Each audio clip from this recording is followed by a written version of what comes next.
నమస్తే అన్న. నమస్తే అన్న. ఏం చేస్తుంటావు అన్న? నాది మొబైల్ షాప్ అన్న. మొబైల్ షాపా? ఎక్కడ ఉంటావు అన్న? మేము నర్సాపూర్ కాన్స్టిట్యున్సీ తూప్రాన్ ఉంటాం. తూప్రాన్లో ఉంటారా? ఎట్లా అంటే ఇప్పుడు గతంలో బీఆర్ఎస్ ప్రభుత్వం ఉండే, ఇప్పుడు కాంగ్రెస్ ప్రభుత్వం మారింది, ఎట్లా అనిపిస్తుంది ఈ 125 రోజులలో? రేవంత్ రెడ్డి ఏమన్నా మీరు డిసెంబర్ 3 తారీఖు వరకు అలా నీకు 2 లక్షల అకౌంట్లు వేస్తా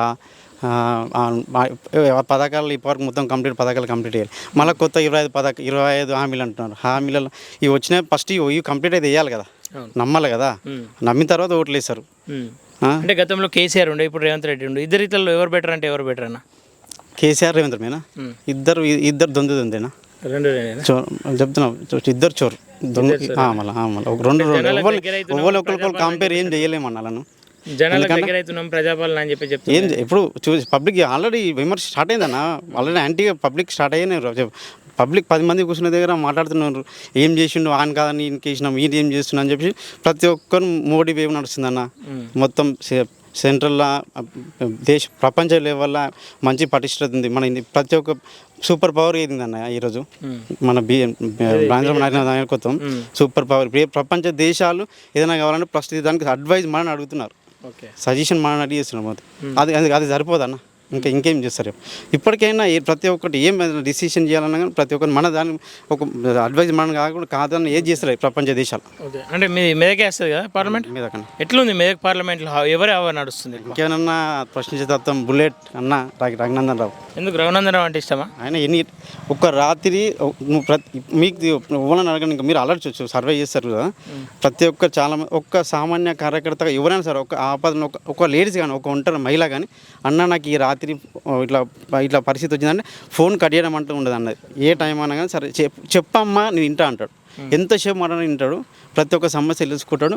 ఎమర్జెన్సీ క్విక్గా నీకు నెక్స్ట్ డే ఆటోమేటిక్గా నీకు వర్క్ స్టార్ట్ అవుతుంది. ఏం ప్రాబ్లం తెలుసుకో ఫస్ట్, అంటే వాళ్ళు న్యాయం వారు పూర్వ లేదా తెలుసుకున్న తర్వాత వాళ్ళకు రియాక్ట్ అవుతాడు. తర్వాత వీళ్ళే ఫోన్లో కాంటాక్ట్ అయ్యి వాళ్ళ టీం తోటి సమస్య పరిష్కరిస్తారు. ఎప్పుడైనా మీ ఏరియాలోకి వచ్చింది ఆయన?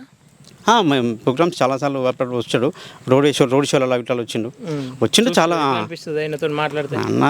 ఆయన చాలా మందికి ఆదర్శప్రియుడు. కొంచెం కసురుకుంటాడు అంటారు. లేదన్న, కరుసు అంటే ఆయన తప్పు ఏమైనా జరుగుతుందంటే ఆ విషయంలో అట్లాంటి ఏదన్నా పబ్లిక్ మీటింగ్లు అవుతుంటే కూడా ఏదన్నా ఎవరికి మనం ఇబ్బంది పెట్టదు తలదలుచుకోదాం అట్లా మాట్లాడతాడు. ఏదన్నా ఎట్లాంటి పబ్లిక్ ఇబ్బంది కావద్దని చెప్పేసి మాట్లాడతారు. ప్రతి ఒక్కరు మనం లీగల్గా పోవాలని ఆయన రూల్. ఓకే, అంటే ఇప్పుడు పార్లమెంట్ ఎన్నికల్లో చూసుకుంటే ఇటు కాంగ్రెస్ నుండి కూడా నీలం మధు ఉన్నాడు. నీలం మధు ఏందన్న, ఆయన కాటన్ శ్రీనివాస్ ఆయన్ని వాళ్ళ వర్గంలో ఒకటేరు. ఆయన మీకు అనుకోనన్నా, మీరు ఆ ఏరియా కూడా పోతారు కదా, కాటన్ శ్రీనివాస్ నిలబడ్డప్పుడు నువ్వు కాంగ్రెస్లో పోయినావు, కాంగ్రెస్కి మళ్ళీ బీఎస్పీలోకి వచ్చినావు. నువ్వు కరెక్ట్ ఉంటే నీ ముదిరాజ్ వర్గం నీకు సపోర్ట్ ఉంది కదా, నువ్వు కాంగ్రెస్ నిలబడి ఉంటే అప్పుడే ఆ కాటన్ శ్రీనివాస్ సపోర్ట్ చేసే ఓట్లు వాళ్ళకు ఓటింగ్ పెంచాలి కదా. అప్పుడు కాటన్ శ్రీనివాస్కి నిజంగా చెప్పాలంటే కాటన్ శ్రీనివాస్ ఓడిపోయిన కారణం నీలమ్మదు. ఎట్లా వేస్తారన్న? ఆయన వర్గం డైరెక్ట్ పార్టీ కోసం కలిసి పని లేదు అన్న, అది నువ్వు అదంతా వేసి బోగా చెప్తున్నా. కాటం శ్రీనివాస్ వర్గము పబ్లిక్ డైరెక్ట్ చెప్తారు, మేము ఆయనకు సపోర్ట్ చేయము అంటూ. ఆ కాన్స్టిట్యున్సీ మాత్రం మొత్తం ఒక 3-4 ఊర్లు ఉన్నాయన్న. కానీ నేను బీజేపీ ఫుల్ సపోర్టు. కానీ ఆ కాంగ్రెస్ ఉన్న ఏరియాలు కూడా మేము ఇప్పుడు దీనికి మేము నీలం మధు మాత్రం ముదిరాజు అయ్యి కూడా మేము వేయమంటాడు. ఒక్క 1 మంత్లో 3 పార్టీలు తిరిగిండే. నీకు తెలియదు ఏముంది, 3 పార్టీలు తిరిగినా లేదా? అంతకుముందుకు ఫస్ట్ బీఆర్ఎస్ ఉండే, బీఆర్ఎస్లో కాంగ్రెస్ జంప్ అయ్యాను. 2-3 రోజులకే టికెట్ ఇస్తలే అని చెప్పేసి ఆయనతో మళ్ళీ బీఎస్పీలోకి వచ్చి మళ్ళీ ఇప్పుడు కాంగ్రెస్. అంటే ఓన్లీ నీకు రాజకీయం రాజకీయం కోసమే, అంతే కదా. నువ్వు ముదిరాజులో ఉందన్న కొంచెం సపోర్ట్ ఉండొచ్చు, కానీ ఆ సపోర్ట్ మొత్తం జీరో అయిందన్న. నీలం మధుకు మొత్తం జీరో అయింది. ఇప్పుడు మాజీ కలెక్టర్ బీఆర్ఎస్ నుండి వస్తుండు, పక్క దొంగ, మంచోడు అంట, పక్క దొంగ. నేను 10 సార్లు అంట కేసీఆర్ బినామీ పక్క. ఏం న్యాయం చేసిండే? డైరెక్ట్గా సోషల్ మీడియా ఇప్పుడు మీడియాలో పబ్లిక్ అందరు గమనిస్తారు ఎవరు ఎట్లాంటి వాళ్ళు ఏంది కదా, అందరికి అర్థమవుతుంది. ఇప్పుడు ఏమన్నా మొన్న 106 మంది సస్పెండ్, 106 మంది ఎవరి వల్ల అన్న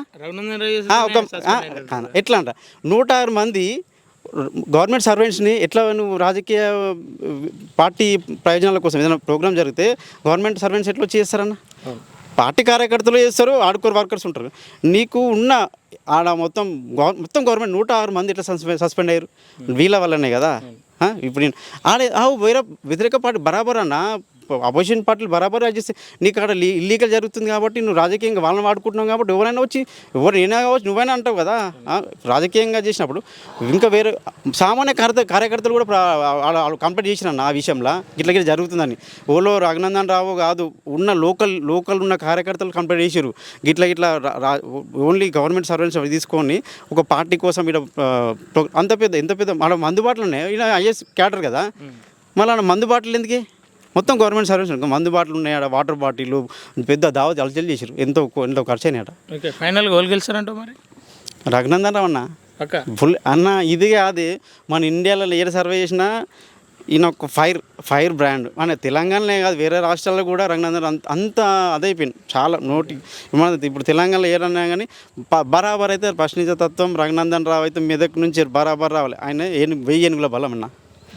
అవు బరాబర్ మా బీజేపీ పార్టీకి అయితే 1000 ఏనుగుల బలం ఆయన అయితే ఖచ్చితంగా రావాలి వస్తాడు ఆయన ఆడుకోరు వర్క్ చేస్తున్నా డైలీ పొద్దున్న నైట్ వరకు కార్యకర్తలు టచ్లో ఉంటాడు ప్రతిరోజు నేను ఒక సామాన్య కార్యకర్తను కావచ్చు నాకు కూడా ఫోన్ వస్తుంది రోజు టెలికాన్ఫరెన్స్లో మీటింగ్ ఉంటుంది రోజు ఎట్లా చేయాలి ఎట్లా కష్టపడాలి ఏం చేయాలి పబ్లిక్లకు ఏదో విధంగా సమస్యలు తెలుసుకోవాలి ఫస్ట్ మనం సమస్యలు అడగాలి ఆ విధంగా మాట్లాడతాడు ప్రతి ఒక్క విషయంలో ఆయన ఏం లేదన్న ఆయన అంతెందుకే అంత వేవ్ ఉన్నప్పుడు అంత వేవ్లో ఆయన ఉప ఎన్నికల్లో ఆయన గెలిచింది సాధారణ ఎన్నికల్లో ఓడిపోయింది కానీ సాధారణ ఎన్నికలు అయింది కత్తి కోడి పనిచేసింది కోడికత్తి 90% 80% పనిచేసింది మిగతా పబ్లిక్గా వేయటం లేదా కొంచెం పైసా ప్రలోభాలకు అది పైసాకి అదైంది కానీ ఓకే అన్న మొత్తం అయితే రఘునందన్ రావు బరాబర్ గెలిచిండు నువ్వు తర్వాత నా నంబర్ ఇచ్చుకొని ఫోన్ చేసినా సరే ఓకే అన్న థ్యాంక్ యూ.